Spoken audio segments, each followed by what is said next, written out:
Il Como. Il Como. No, una chiacchierata, seppur con un po' di ritardo dal triplice fischio, va fatta. Va fatta. No, è praticamente d'obbligo, è imperativo.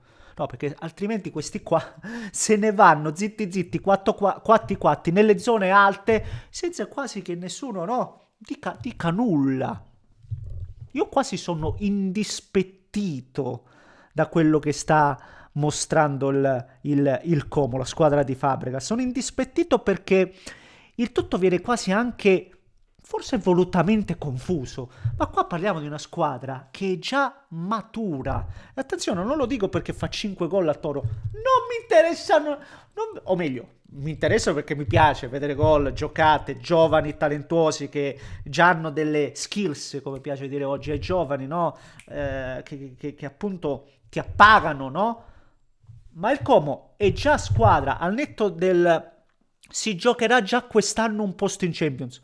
E credo di sì, visto che nessuno vola in questo campionato, non prendiamoci in giro. Quindi, perché no? Assolutamente. Loro hanno quel ritmo, no? Quel rendimento che oggi gli permette di crederci. E come no?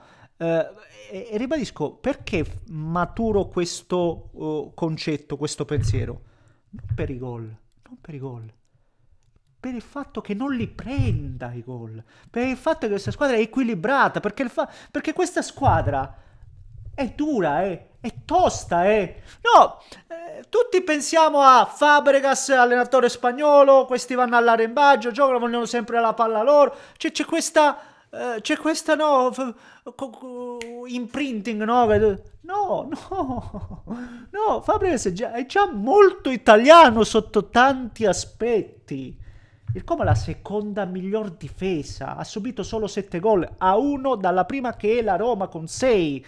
Il Como oggi ha praticamente subito la metà dei gol dell'Inter. L'Inter è a 13, quasi la metà dei gol. 7, 7, 14. L'Inter 13, quindi quasi la metà dei gol. È una roba, ragazzi. Adesso non è che siamo alla terza partita, tu dici, ma siamo alla terza. No, no, siamo alla 12ª partita. Il Como ha affrontato anche squadre come il Napoli e ne è uscita assolutamente indenne. Ha affrontato squadre come la Juventus e ha vinto meritatamente.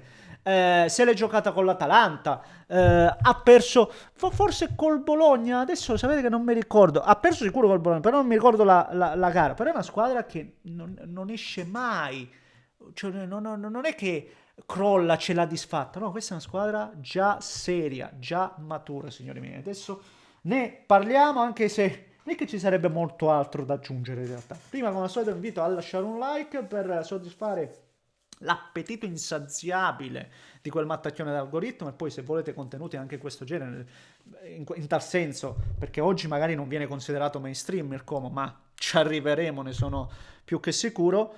Quindi lasciatelo a maggior ragione questo pollicione, iscrivetevi se volete seguire i prossimi dei contenuti. E oggi, no, finisce la giornata di Serie A, ma da domani si parte già con la Champions, quindi siamo sempre lì attivi, no? Ormai ci siamo messi da parte la pausa nazionale, finalmente si parla di calcio, calcio, calcio, calcio, e ne avevamo bisogno. Quindi din don, attivate la campanella, trovate tutti i profili in descrizione. Grazie signori miei, grazie per i commenti, per tutto, per gli apprezzamenti, anche per alcune critiche ci possono stare, l'importante è che non si esageri come al solito. Grazie.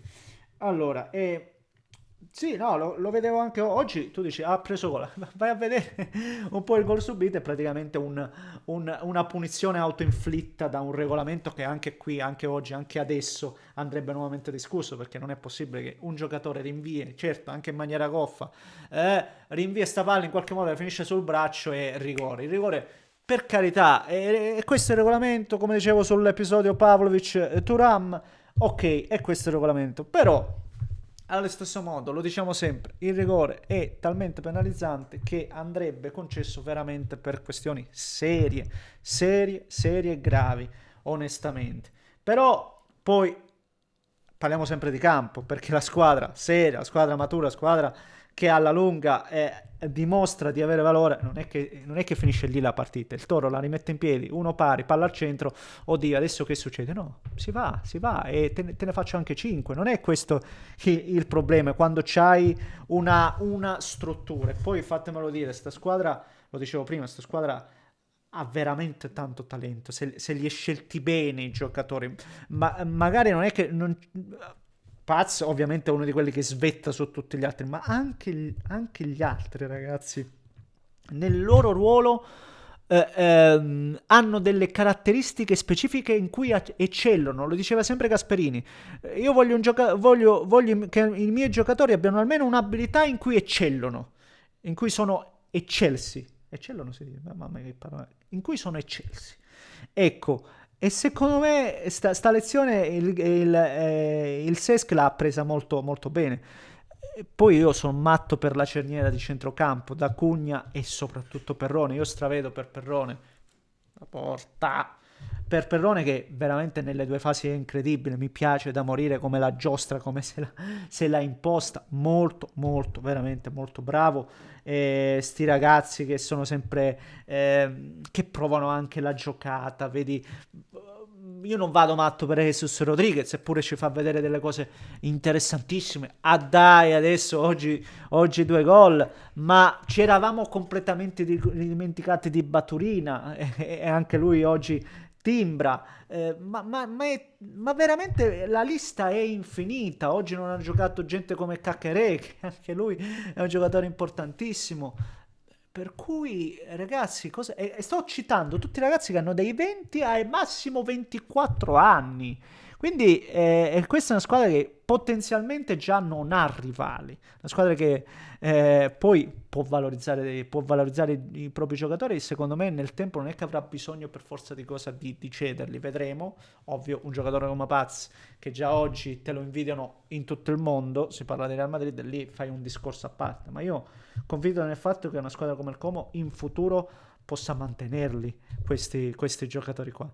È incredibile, incredibile, veramente esprimono veramente un grande calcio, ma ripeto, oltre all'aspetto proprio di quando hanno la palla tra i piedi, è anche l'aspetto senza palla in cui colpisci questa squadra, veramente, veramente folgorato. Bravi, bravi, bravi, bravo l'allenatore.